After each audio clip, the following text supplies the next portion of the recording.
creating the second pose, switch into object mode so that we can select the mesh or the meshes, duplicate this, object, duplicate,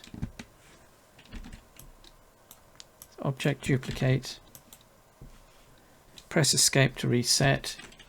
So what we want to do now is object, join, object, join.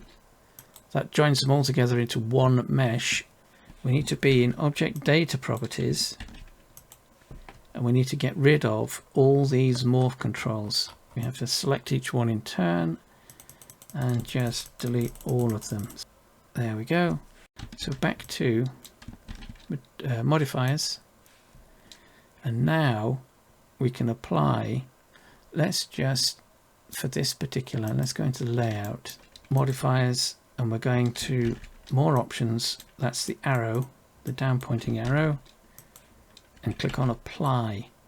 So we should now be able to apply that, and it will apply the modifier that we can now move this avatar without it being affected by the rig.